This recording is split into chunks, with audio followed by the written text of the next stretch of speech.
name is Jason JROCK Houston, and you're listening to Catachrist Magazine. We can be found on the web at www.catachrist.com, and we're speaking today with lead singer Nasty Habits from a Chicago-based band, Diamond Rexx. Welcome to the show, Nasty.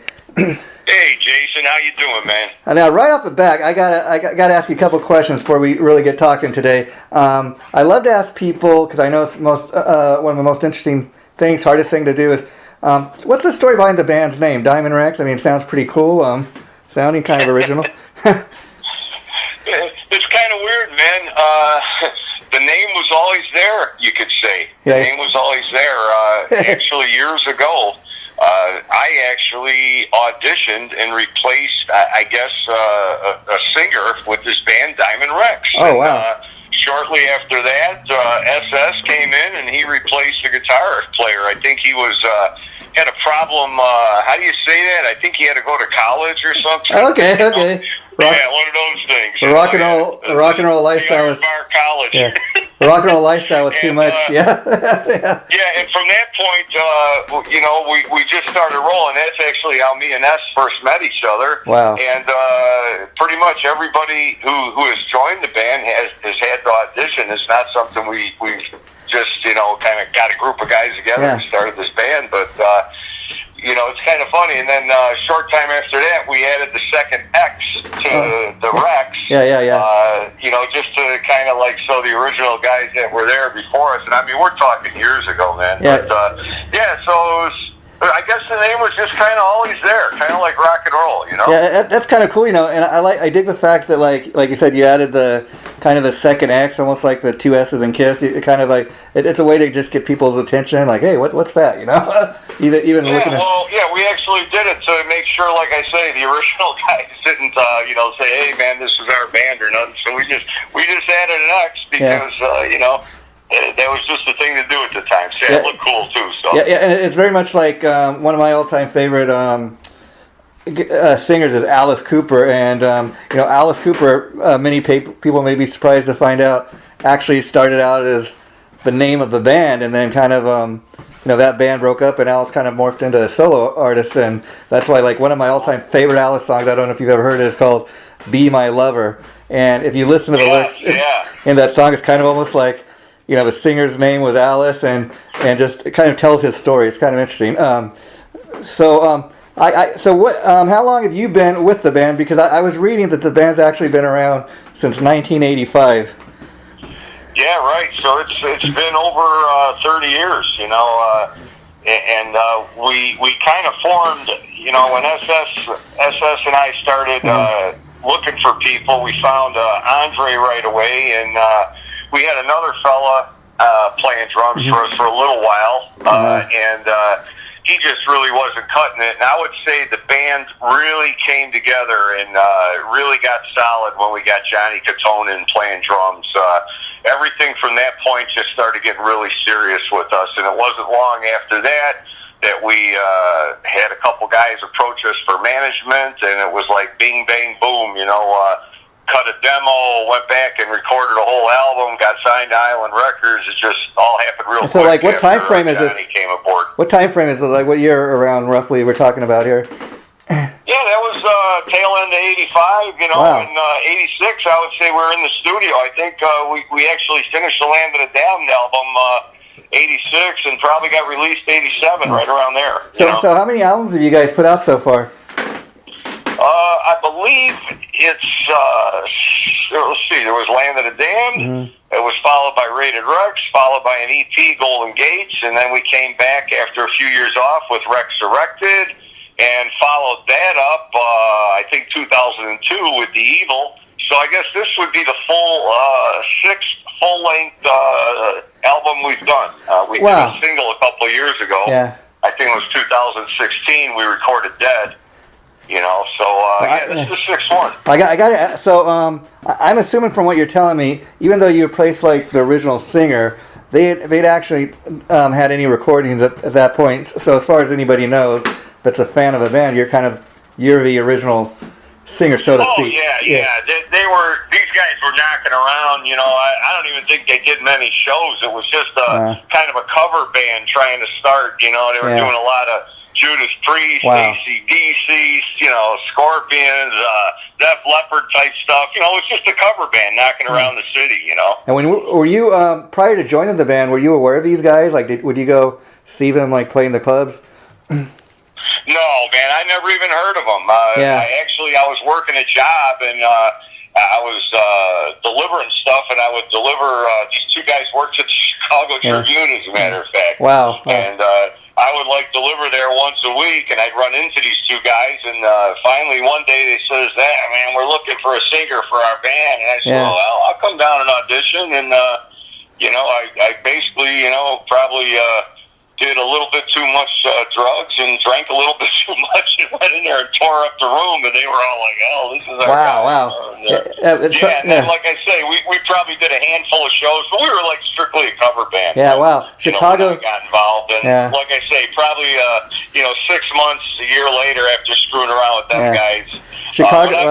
When SS came in and auditioned, that was when the band started getting serious. Wow, we started writing original music, and Chicago Sun-Times, that takes me back. I'm not from Chicago, but back when I was a kid growing up, I remember as a famous movie critic that worked there, Roger Ebert. He since passed on.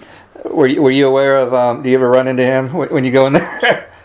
No, I never did run into him, but the guys that worked there knew him.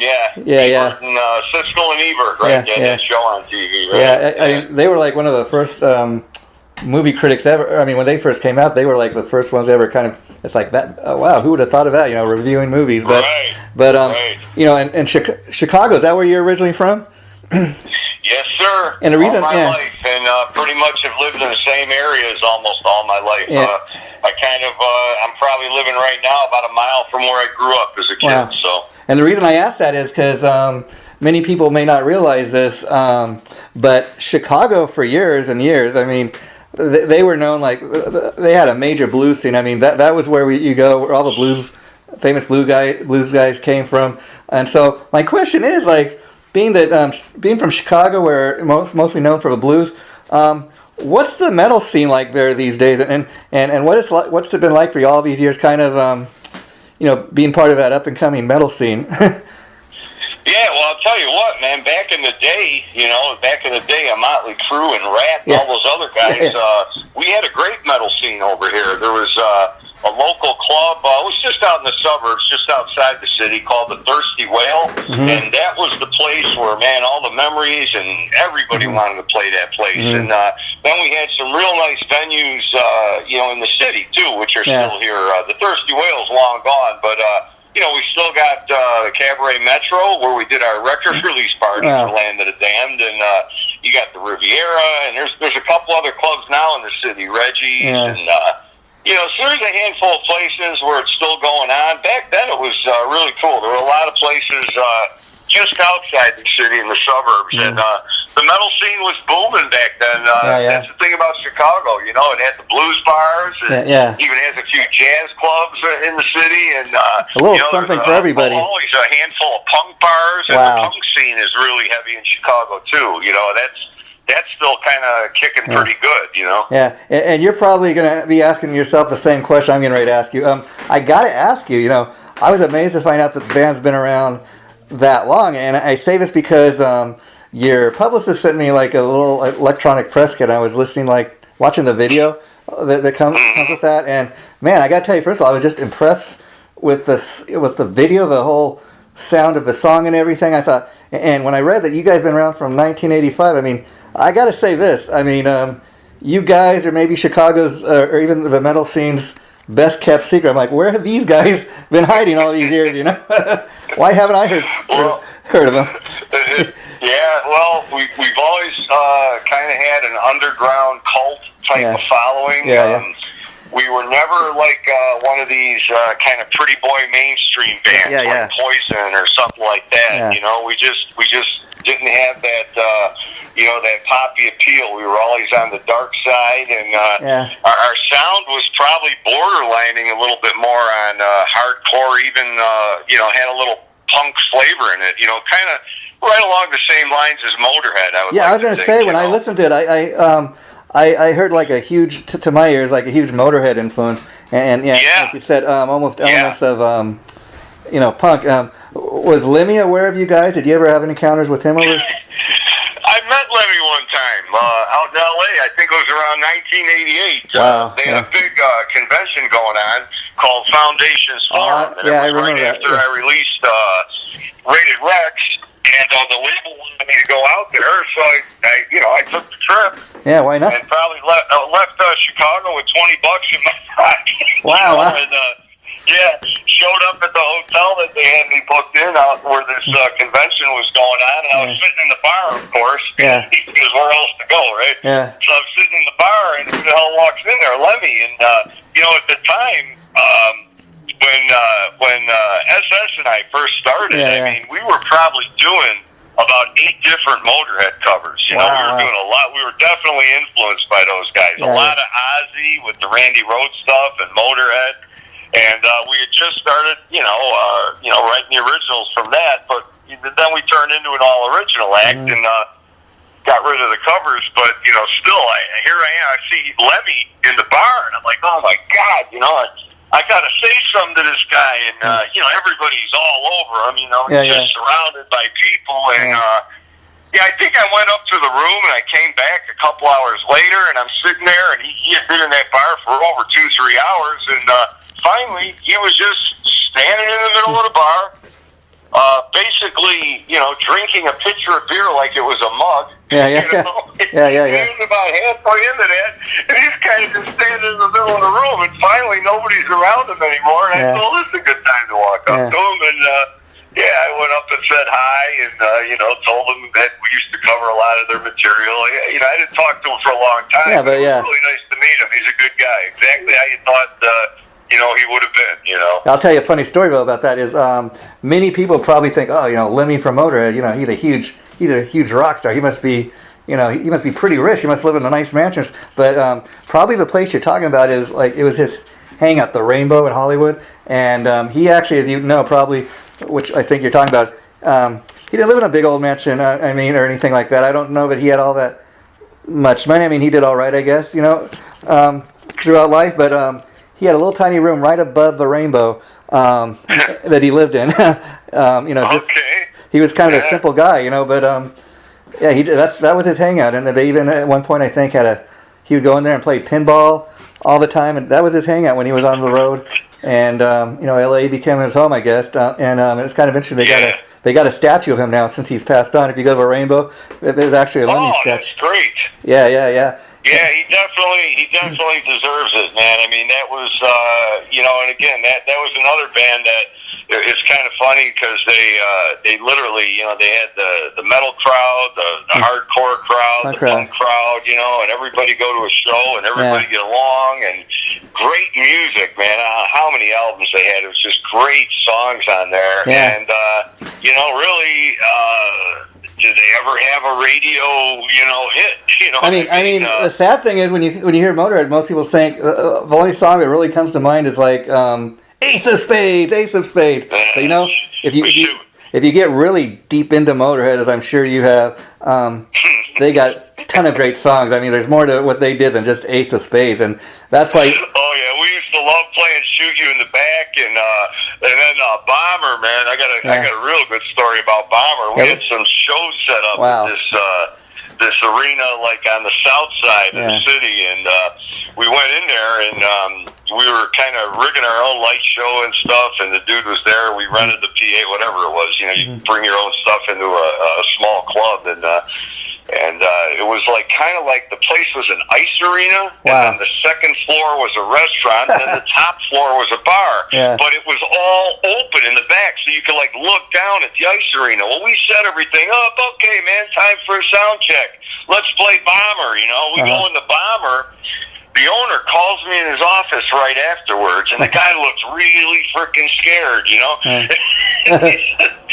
got a pile of money on the desk, and he says, hey, man, you guys are great, man, but I think, the guy who booked you, man, I don't know if you like your right music for my club, and I'm going to pay you, here's your money, And he gives me the money, and I count it, and he says, well, can you do me a favor, though? Can you leave your stuff set up? And I says, dude, he goes, I'll run you a bar tab. I said, what are you going to run us? He said, $50. I said, what are we going to do after 15 minutes go by, And he made the mistake. I feel bad for this guy because he made the mistake of giving us his liquor storage room. Wow. For our dressing room. So, the drum cases that are on wheels, the hardware cases, what we did is we took all the hardware out of there. We loaded up with all the liquor he had because we were actually a little disappointed. We didn't get to play, Yeah, wow. I mean, it was nice to get paid, but so we played Bomber and scared the shit out of the owner, and he paid us, and we kind of emptied him out. We were walking out of there carrying bar stools and pitchers and everything we could grab, and he just kind of looked at us and waved. Wow, that is one of the greatest stories I've heard. I mean, if maybe he didn't get to play, but the guy was decent enough, he still paid you, and it's man, you got a great one song. We played Bomber for the sound check, and that was it, man. I think he crapped his pants. I don't know. I mean, that's a great. At least you have that's a great story to tell. I mean, wow. Yeah. Another Motorhead song I always loved was like "Gonna Raise Hell." Now, I was going to ask you, like, for people that wanted to, that are just kind of getting into the band, they want to check out some of the older material. Are those older albums still, like, in print? Can people still check them out? Absolutely. I know some of them are available on our website. And, you can go to our Spotify page, and you can get some of the old music there if you want to download it. But and we're still selling some of it at shows, with the merch. So it's out there if you just look for it. Our website, DiamondRexx.com, or go to the Pavement website, and you should be able to find it. Oh, cool. So that's what I was going to ask with the new label Pavement, which you're on a great little label there. So the older material might be available through them soon. I'm sorry. One more time. I was going to say that's a great little label you're on. I was curious. So, are any of the older releases going to be available on Pavement, or do you not know that? Yeah, we may. Some of them already are, I believe. Oh, cool. I want to say, I don't know if it was on Crash or Pavement, but we did re-release Land of the Damned, our debut album. And, that's cool. Also, too, that was Land of the Damned, our first album. This is actually the first album that we've all recorded, all the original guys. Oh, wow. So that's kind of like a full circle. Yeah, and I'll tell you why. Full circle. And I'll tell you why I'm asking. We got SS on guitar, Andre on the bass, and Johnny guitar on the drums. Hold on, I'm getting a call coming in here. It might be beeping. I don't know. Okay, take your time. But that's you should be able to find it. Just check the website. It should be on there. And, we may bring, if they're not available, we may start bringing some of them back. It's actually been a little while since we had a release, so we're really kind of relaunching things with the PSYCHE WARD album. I'm so glad to hear that because you might be wondering why I'm asking about all your older releases. It's because when I was listening to the track "Love Is Pain," or watching the video, I fell just that one song. I felt so in love with the band. I'm like, man, if I love this one song this much, I got to hear, what came before. It's kind of somebody that's getting into the band for the first. Kind of a cool thing because it's like, oh man, I'm getting into this band. I haven't even heard the whole entire new album yet. I'm gonna go out and get that. I want to see what they did before. I mean, it was that good. So I think it's kind of cool, and it's a cool thing too because when a lot of bands are not releasing, even new music, they're like, oh, we're just going to live off our catalog of music. Nobody's buying CDs these days. First of all, with this COVID-19 stuff, not being able to go out and see bands perform live, I dig the fact that you're giving your fans like some new music because there are a lot of bands that were like supposed to release stuff this year. Oh, we're not going to release anything new until after the COVID-19 stuff. I mean, hey man, if I can't go see you play live, I'd like to at least hear some new music. So you're giving your fans a little something extra, and I think that's cool.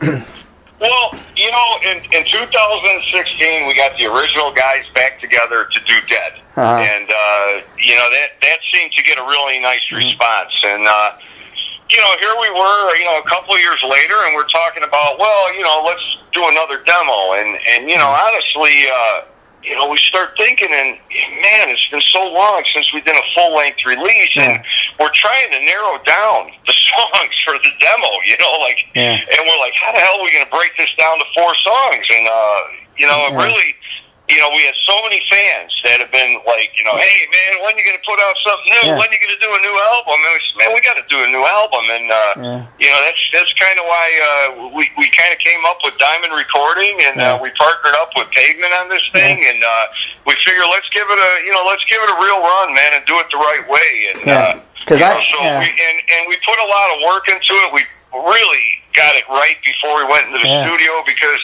number one, we're a live band. We're not a band that's going to go in and track, you know, all these tracks and everything else, man. It's like we're going to go in there and just lay it down.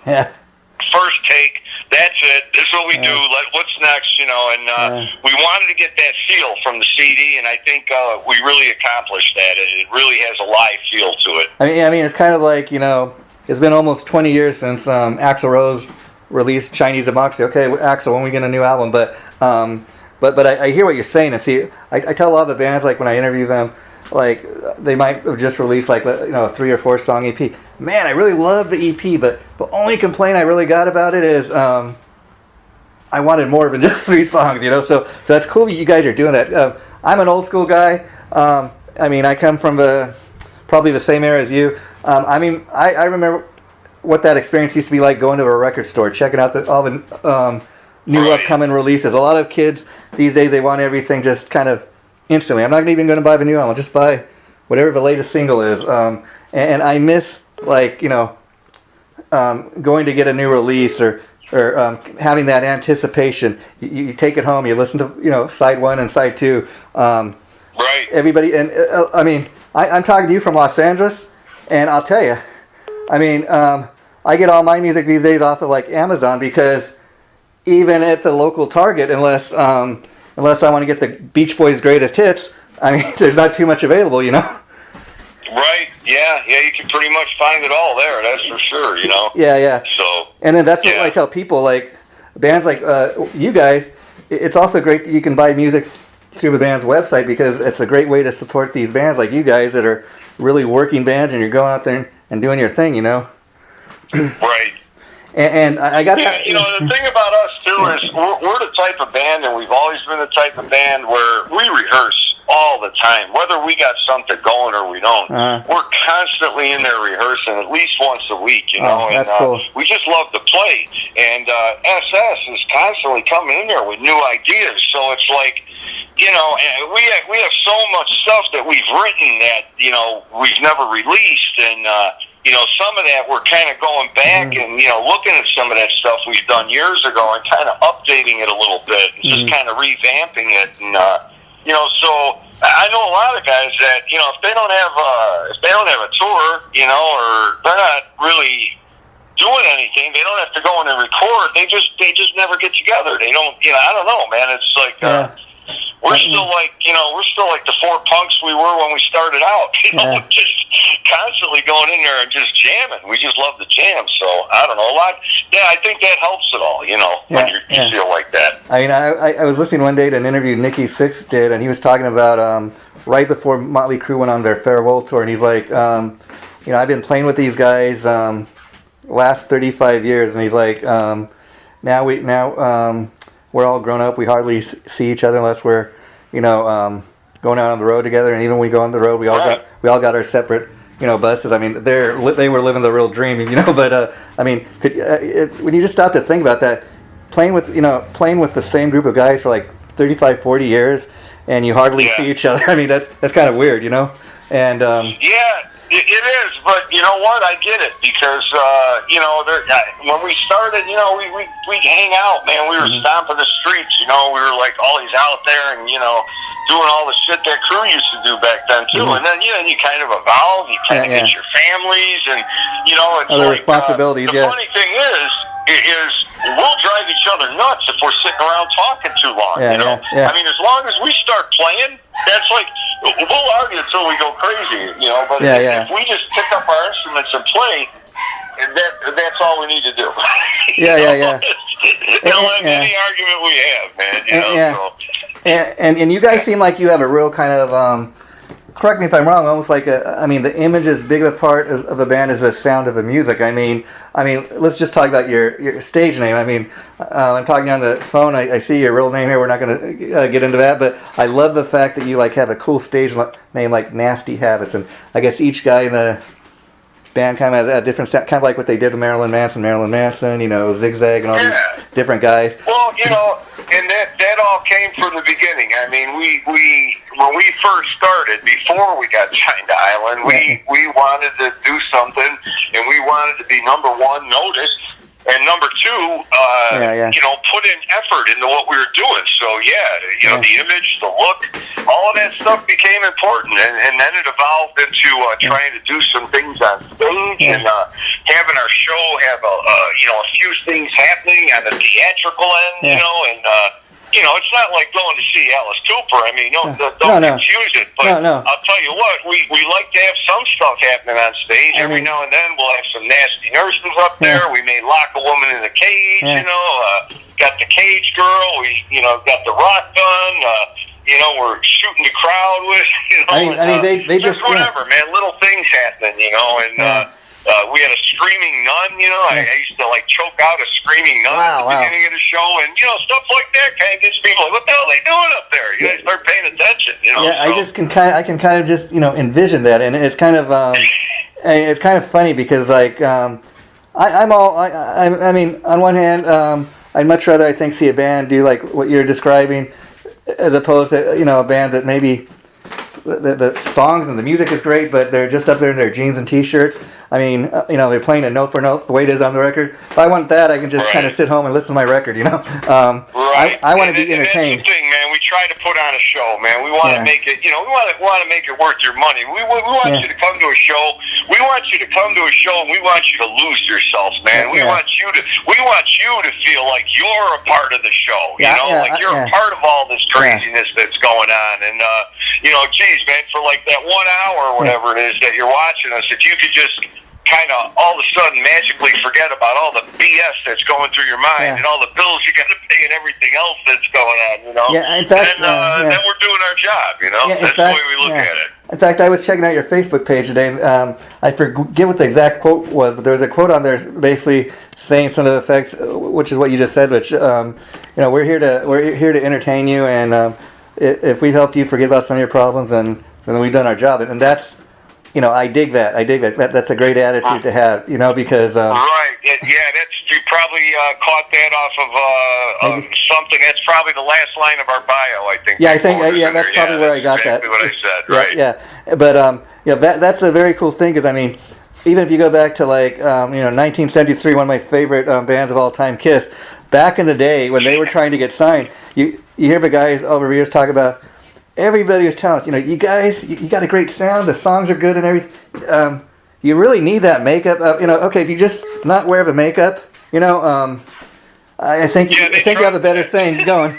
Well, the guys in the band, they had a vision. They knew better, because, you know, even when they took the makeup off for a few years, you know, to kind of get the numbers back up, they put the makeup on, and they realized that's what the fans really want, you know. Exactly, and I remember seeing them back then, man. And you know, I was sitting in there. I think it was at the UIC Pavilion, which isn't even like the biggest venue in Chicago. You know, it's a smaller place, and I remember seeing them, and like the balcony was like half full. You know, and I'm like, wow, man, and then I saw them after that out in the Rosemont. It used to be the Rosemont Horizon. I think they call it the Allstate now. But they came back over there, and I saw them years later when they came back with the show, you know, and holy cow, man, what a difference. You know, it was like when I saw them when I was a kid, the first time I saw them. I mean, you know, that's Kiss, you know, and, you know, that's kind of the way we look at it, man. We want to make it special, you know, we want to make it memorable, you know, and, I don't know, man. It's got to be fun, you know. It's got to be fun. It don't have to be perfect, but it has to be fun. Yeah, and entertaining. And I'll tell you this much. I want to ask you next. You mentioned Motorhead, obviously. Now, are there any other bands that like really kind of influenced you when you were growing up? Yeah, well, obviously obviously, I personally was influenced really heavy by Alice Cooper. Wow, yeah. And, then the band, I think, was really right around the time we were coming up. Motley Crue they were on fire back then. That was when they first opened for Ozzy with Shout at the Devil, and they really put themselves. I mean, how can you not get on the map better opening up for Ozzy with an album like that? I mean, that just boom, man, that just catapulted them. Yeah, I'll tell you, I've always... There's a lot of other bands that we were into. SS was probably heavy into Michael Schenker, UFO. Wow. As far as his guitar style, really influenced by Randy Rhoads, his guitar style.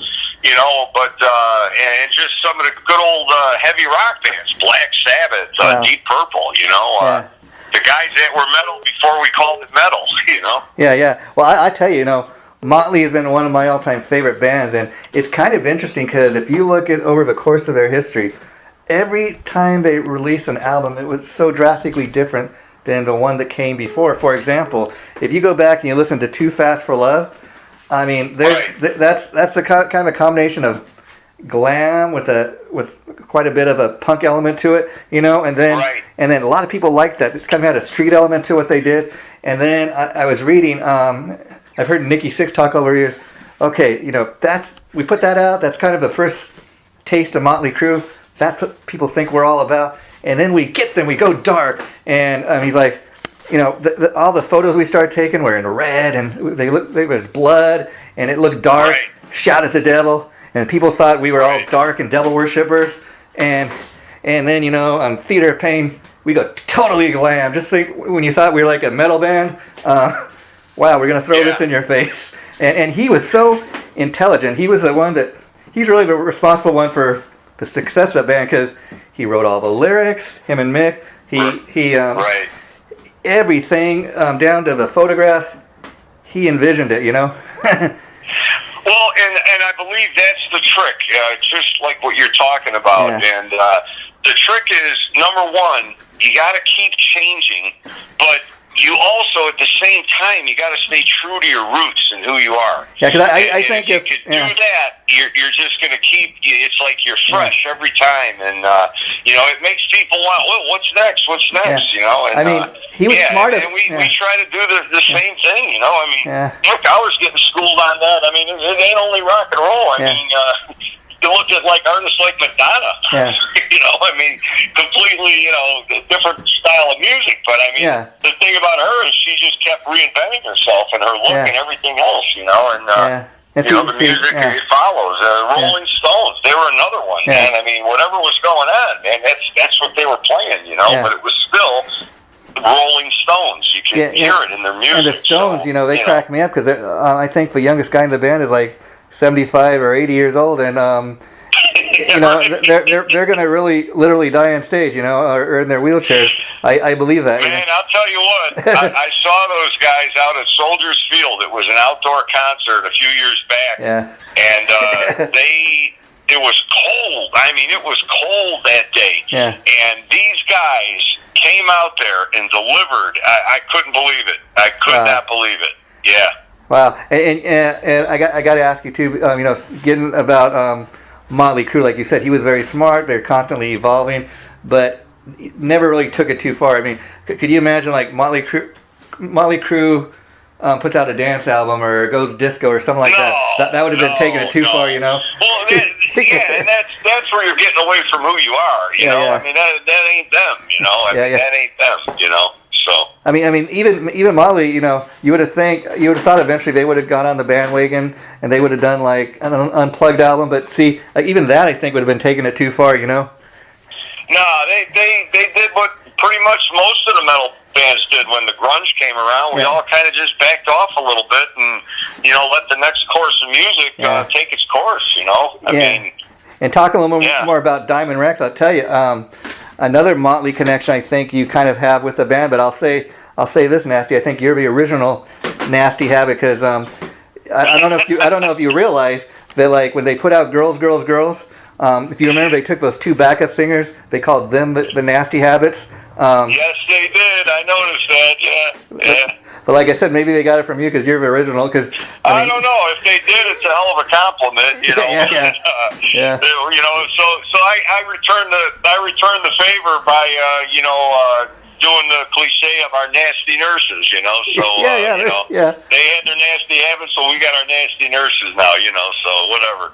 Yeah, and we all grab and steal from each other anyway, man. That's what music's been doing for years. Yeah, So. and it's all rock and roll. And I definitely say you got your band. When I look at the photos, you got a cool rock and roll look. So I've always been into bands that had like a look and a sound, a theatrical thing going, because I think it just you're giving your fans that much more, you know. And and so before we wrap this up, I got to talk a little bit about the new album. It's called PSYCHE WARD, correct? Or PSYCHE WARD? Yes, PSYCHE WARD. PSYCHE WARD. And that just the title kind of grabs at you. But talk a little bit about the new albums, like how many songs are on it. Yeah, there's 12 originals on there, and the cover 13th cut is Ace of Spades by Motorhead. We spent some time talking about them. Yeah, that's cool. As far as the idea, PSYCHE WARD, and where that came from, we were all sitting around at rehearsal one night, and we had just gotten done, and I'm looking around the room, and there's empty Heineken bottles everywhere, and I got two roadies screaming at each other, arguing with each other, just louder and louder, talking at the top of their lungs at the same time, and a couple band members are talking with some other people in the room, and there's like all this freaking noise, man. And I just looked at us, and I said, man, this is it, dude. This is a PSYCHE WARD, you know?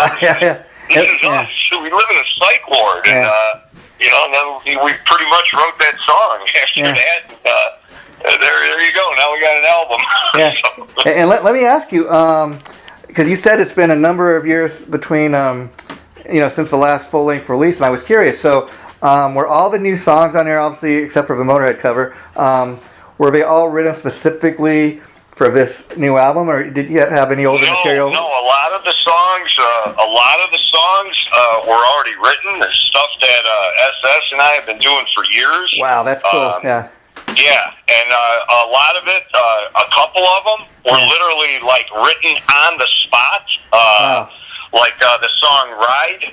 SS came in and had the whole idea for it and had the lyrics and everything, and he threw that out there. So that was this was what was happening when we were trying to figure out what we're going to play for our demo.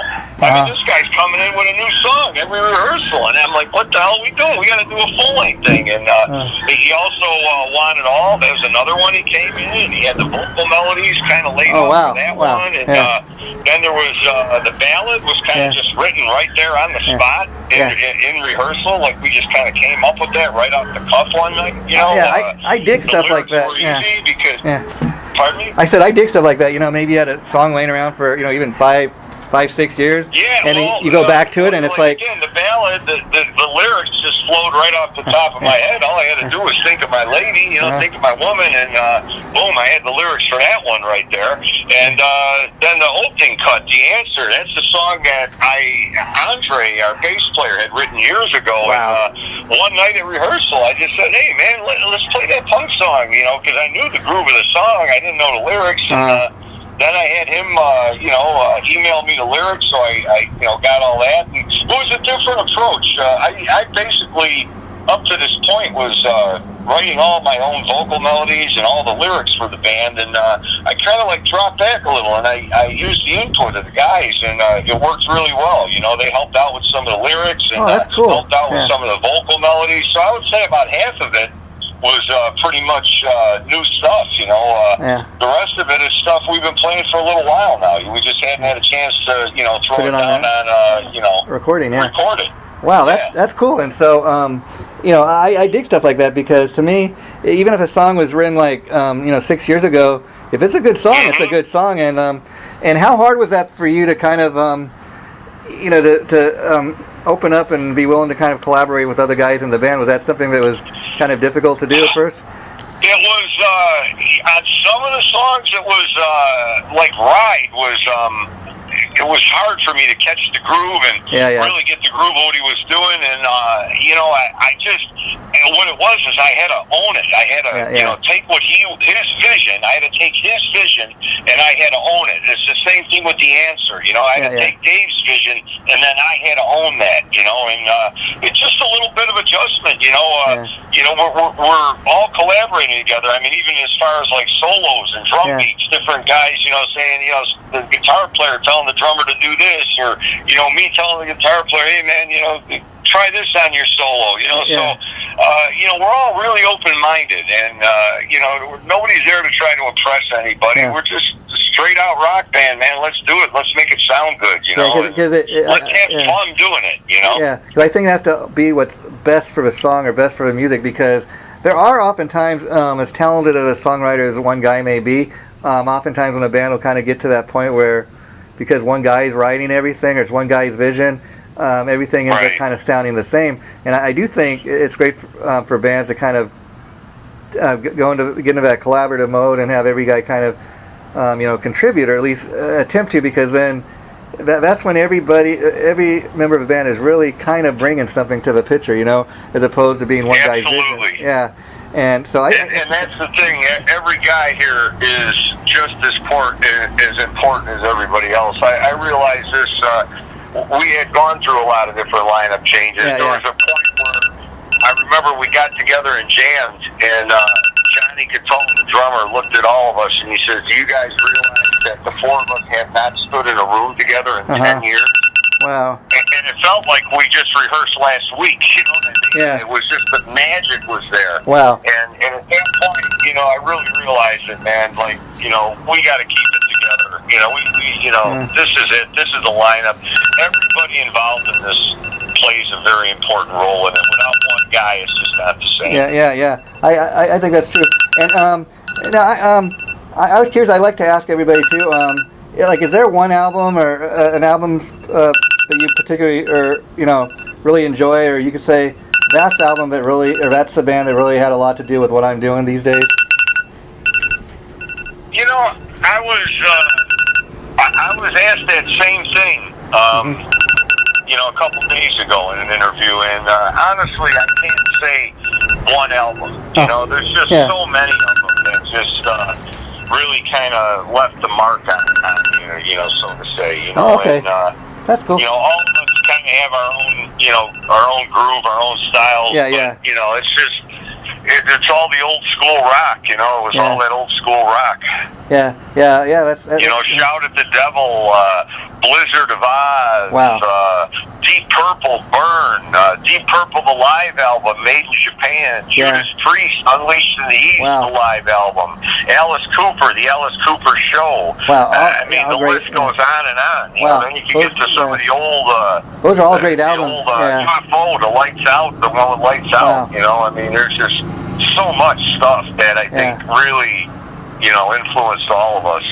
And I'll tell you, real quick, you mentioned, Ozzy Osbourne's, and Randy Rhoads, and I tell you, Blizzard of Oz. I mean, it's amazing. When you stop and think about, first of all, Randy Rhoads has been probably dead longer than he was alive, and and even though people know about the fact he was in Quiet Riot, it's only those really 2 albums that he had. And I mean, look at the huge legacy that guy left behind, with just 2 albums. He's a great guitar player, Yeah. Yeah, I'm glad we were kind of really basically developing right at that point, because a lot of what he did kind of. Well, I'm getting an echo now. Wow, that's weird. A lot of what he did really, I think. Stuck with us, that really inspired him and became a lot of his style too. So wow, and and Deep Purple, they're one of my all-time favorite bands. And anytime anybody says keyboards suck or don't belong in rock music, I tell them, look at Deep Purple, look what John Lord did on the keyboards, and then you tell me that, and Richie Blackmore, you can never go wrong with a guy like that. I mean, I loved all his. I mean, those are that's the ultimate question right there. Is you mentioned. Burn, that's one of my all-time favorite albums. I don't know what I like better. I go between Machine Head and Burn, but I actually lean more towards Burn. Machine Head was another good one. I yeah. wore both of those out. But I actually go more. I lean a little more towards Burn, and I'll tell you why. Because when I actually discovered David Coverdale as the lead singer of Whitesnake, years later, and then it was only after discovering Whitesnake that I realized, oh well, wow, he was a singer in Deep Purple, and 1970. Oh, okay, he played on Burn, and then when I listened to the vocal sound that him and Glenn Hughes had together, I mean, man, that was just monster. And you think about a band like Purple. Yeah, he did a hell of a job on that album. He really did. Yeah, and you think of a band like Purple and losing Richie Blackmore, and then they go on with Coverdale and this new guitar player Tommy Bolin for a few more years. I mean, the fact that Burn did what it did, I mean, that says it all right there, Yeah. Yeah, and then before we wrap it up, the last thing kind of got to ask you, because as I mentioned, I think you're on a great little label there, Pavement. And one thing I dig about Pavement is, okay, first of all, the guy that owns the label, Tim King, the bass player from Soil, he's in this metal band, so most people expect he's going to sign nothing but metal acts. But of all things, they've got Candlebox, a 90s alternative band that came back a few years ago. They're on the label. You got rap acts that are on the label. You got kind of everything in between. And I dig the fact, first of all, that the guy that's running the label, he's an actual musician as opposed to some guy that's just, in a suit, knows nothing about the music business, just trying to make money off these bands. Right. And so I think it's a cool little label. I was curious, did you send a package to them? Did they approach you guys, or how did you hook up with them? Well, I'll tell you what, I have some history with the fellow who actually owns Pavement. His name is Mark Nawara. Okay. Tim is mainly helps him out with a lot of the A&R stuff. Oh, cool. Okay. I also know Tim. I know Tim back from years ago, being in the city. Tim kind of, when he was growing up, kind of grew up on our Land of the Damned CD. Oh, wow. So, he goes way back, and they're both very, very good guys. Mark Nawara was actually the fellow I talked about earlier who approached us to manage us before we recorded Land of the Damned. And it was Mark who got us our deal with Island Records. Yeah. With back then there was a fellow Lou Malia running Island, and I pretty much I've stuck with Mark pretty much my whole career, man, and he's a really good guy. He's basically like family to me now. Oh, that's cool. So very good label, very good people. There's a lot of weird things that happen in this business, and I'll tell you what, he's definitely one of the good guys. And it sounds like you're a survivor yourself, because like I said, I was surprised to learn that the band's been around since 1985, and I must say, after listening to the latest single, you guys are the best kept secret. I hope now that you're signed with Pavement, you're going to get a little more people to hear about the band, and I want to thank you for doing this today. I really enjoyed getting to know you, and let's please keep in touch. Well, I appreciate it. I appreciate it. It's guys like you that are going to help us accomplish that, man. So, I'll just say, let's keep in touch anytime you want to do this. I'm more than willing, because I don't know how you feel, but I can tell you from doing this for a while, you give a great interview yourself personally. I mean, you're just so easy and down to earth to talk to. So thanks for being like that. We'll continue to. I appreciate that. And in closing, I want to say one thing. We are planning a record release party in Chicago. The date is October 10th. You could go to our Diamond Rexx Facebook page. Okay. You'll see the flyer. I think it's called the Mob Rules show or something like that. And that show is, of course, limited capacity on seating. I'm sure it's going to sell out very quick. But that show is also going to be simulcast, a live feed through the Pavement website on October 10th. So pretty much anybody anywhere in the world can check that out. Well, is that October 10th, we'll be doing our whole album, PSYCHE WARD. Is that the show? I heard you guys are. There's also another show advertised on there, I think, with your label mates, Ditchwater. Yes, that's the show. Ditchwater and Straddlin' Rosie, I believe, is also on there. Yeah, I just interviewed Mike from Ditchwater. What a cool guy he is. There you go. Yeah, so Nasty, it was great getting to know you, and I hope we can do it again. Thanks so much. Take care. Bye-bye. Thank you, brother. Okay, bye-bye.